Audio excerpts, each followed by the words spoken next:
लोग चर्चा कर रहे हैं कि दिल्ली में जिस तरीके राजनीतिक पार्टी आरोप प्रत्यारोप लगा रही हैं, ऐसे में किसका दांव सफल होने वाला है और किसका दांव विफल होगा। इस पर हमारे साथ तमाम पार्टी के प्रवक्ता और वरिष्ठ एनालिस्ट लोग बैठे हुए हैं हमारे साथ। सबसे पहले मैं अभी चलूँगा अवधेश कुमार जी आपके पास।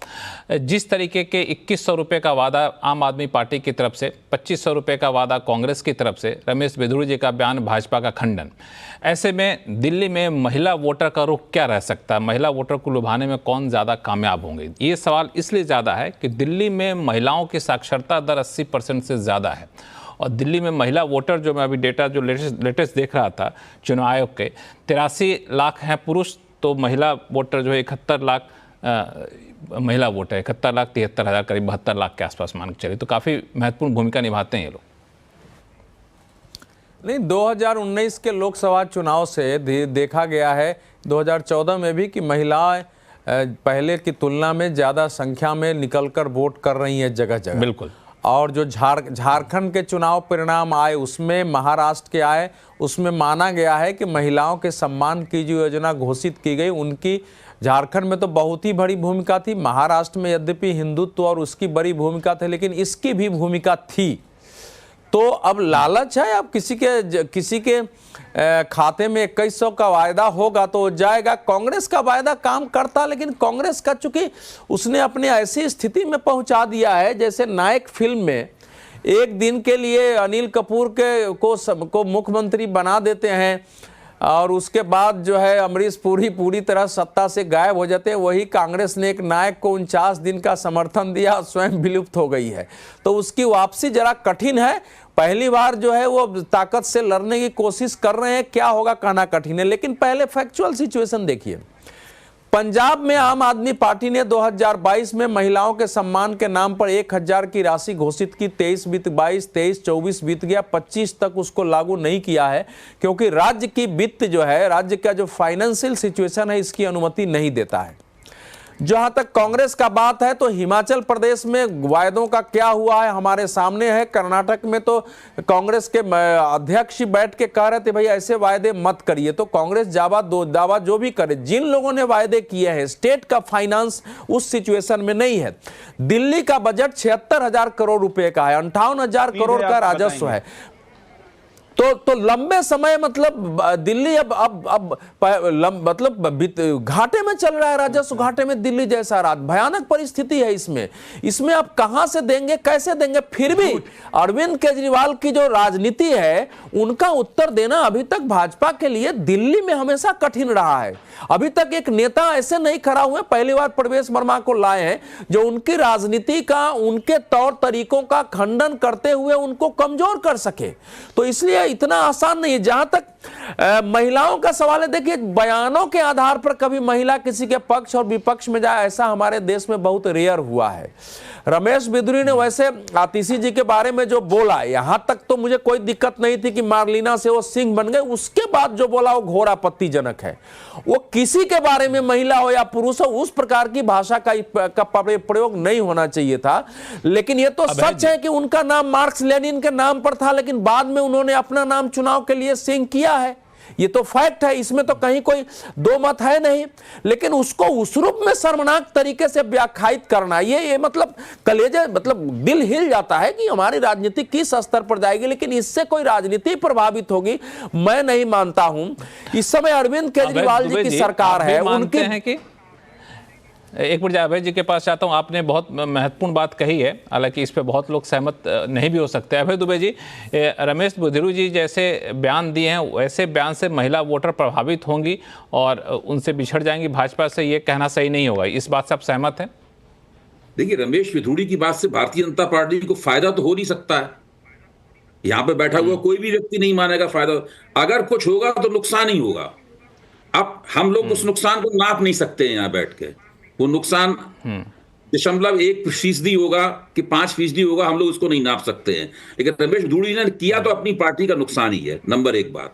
दूसरी बात, आप सोचिए, जो पार्टी अरविंद केजरीवाल को चुनाव हराना चाहती है, 6 चुनाव के बाद सत्ता में आना चाहती है, उसे भरोसा इस बात पर है कि कांग्रेस कैसा चुनाव लड़ रही है।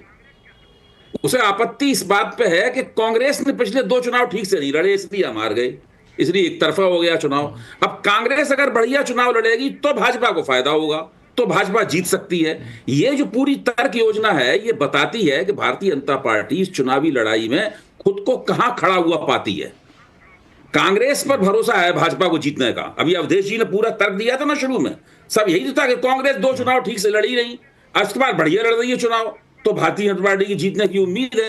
तो जो पार्टी दूसरी पार्टी पे भरोसा कर रही है वो अच्छा चुनाव लड़ेगी, तो आम आदमी पार्टी के वोट काट लेगी, हम चुनाव जीत जाएंगे।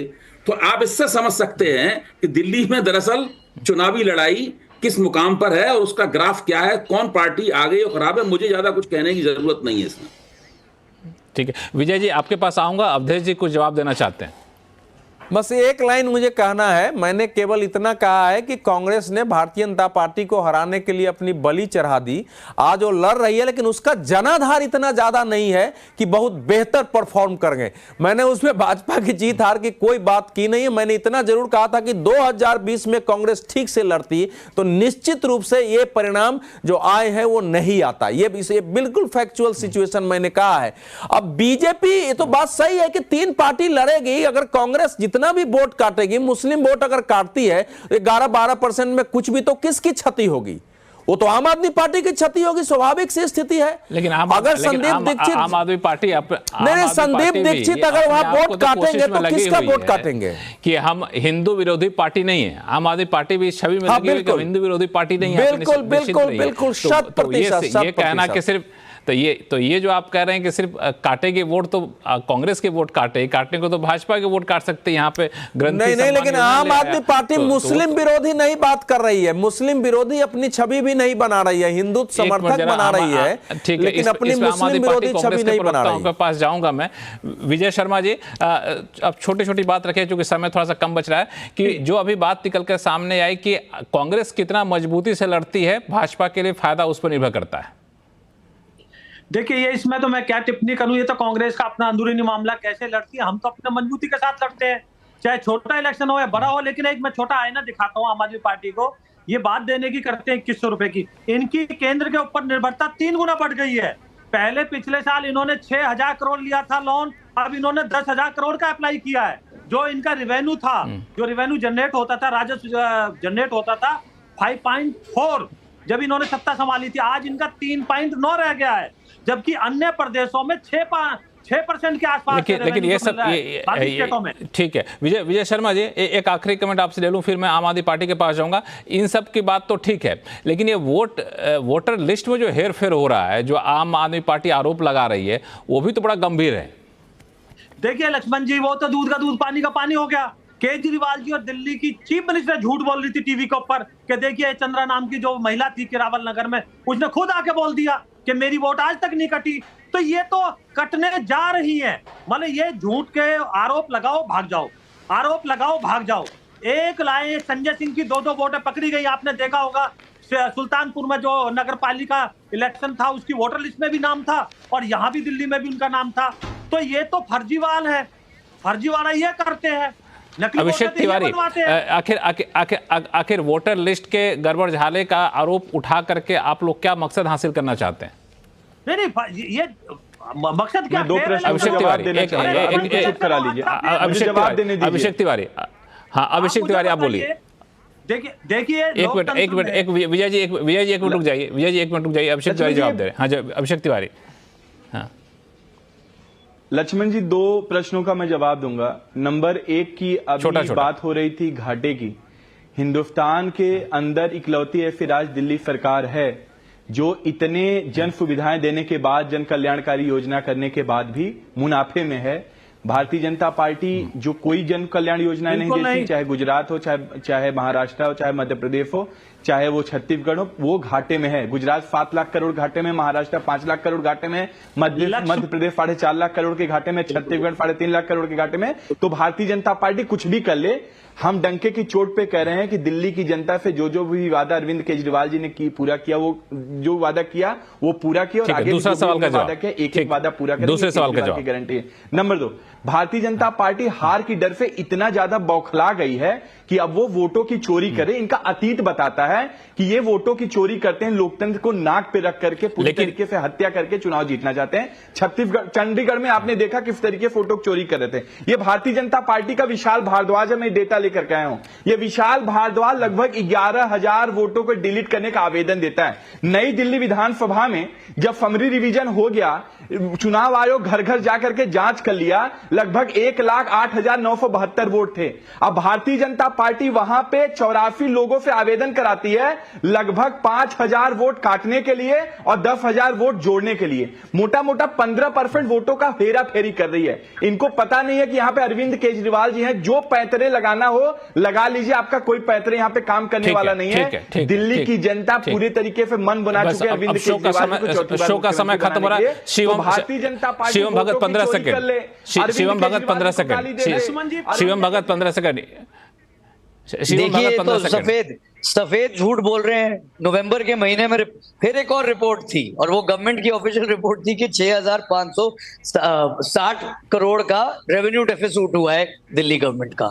ये क्या सफेद झूठ बोल रहे हैं? और इनको बताइए कि 76,000 करोड़ के दिल्ली गवर्नमेंट के बजट में इन्होंने नया क्या बनाया, इनका कैपिटल एक्सपेंडिचर क्या है? इनसे पहले पूछिए, इनको पता भी है। विजय शर्मा जी 5 सेकंड आप मांग रहे थे। विजय शर्मा जी 5 सेकंड आप मांग रहे थे। विजय शर्मा जी, शो खत्म हो रहा है मेरा। जरा मैं अभिषेक जी से पूछना चाहता हूँ, 70,000 के से भी ज्यादा के घाटे में जल बोर्ड चला गया, वो कैसे चला गया? बताइए, जवाब दीजिए। एक हॉस्पिटल आपने नहीं बनाया, एक स्कूल आपने नहीं बनाया, बताइए आप मुझे क्या बनाया आपने? पॉल्यूशन आपने दे दिया, जमुना साफ आपने नहीं की, सड़कें आपने नहीं, गंदा पानी आप कर रहे हो सारे हॉस्पिटल में। आपने केंद्र की योजना, बस हमारे पास सिर्फ 30 सेकंड बचा हुआ है। लिस्ट लेकर के आया हूं। इलाज फ्री था, वो आप नहीं दे पाए। देखिए, ठीक है, किसान सम्मान निधि की योजना आपने, ये हॉस्पिटल की लिस्ट लेकर के आया हूं। मिलते थे आप, किसान ठीक है। ये दरअसल मामला उठता रहेगा अभिषेक जी। इस पे हम लोग कई सारे मौके आएंगे जहां पे ये सारे पक्ष रखे। विजय जी, आपको अभी थोड़ा सा समय कम है, इसलिए आप सबको रोकना पड़ेगा। लेकिन ये मुद्दा जरूर है कि जब भी कोई नए वादे किए जाते हैं तो लोग सवाल पूछेंगे, खासतौर से CNBC आवाज के दर्शक तो जरूर पूछेंगे कि पैसा आप लाएंगे कहाँ से, वादा कहाँ से पूरा करेंगे, और भ्रष्टाचार का आरोप लाएंगे तब भी उसकी सफाई लोग मांगेंगे। और खासतौर से आम आदमी पार्टी अरविंद केजरीवाल पर लगता है भ्रष्टाचार का आरोप तो लोग थोड़े से संवेदनशील हो जाते हैं, क्योंकि लोग मान के चलते हैं बहुत ही निहायत ही शरीफ किस्म के इंसान है, ईमानदार आदमी है, तब ये सब कैसे हो गया। तो यही कोशिश थी कि इस शो के जरिए इन सारे मुद्दों पे सफाई लेना। आप सभी मेहमानों का बहुत बहुत शुक्रिया हमारे साथ जुड़ने के लिए। समय कम था इसलिए बहुत लोगों को समय पर्याप्त नहीं दे पाया। अगले शो में कोशिश करूंगा कि आप लोगों को पर्याप्त समय दूं। आवाज अड्डा में फिलहाल इतना ही। देखते रहिए CNBC आवाज। नमस्कार।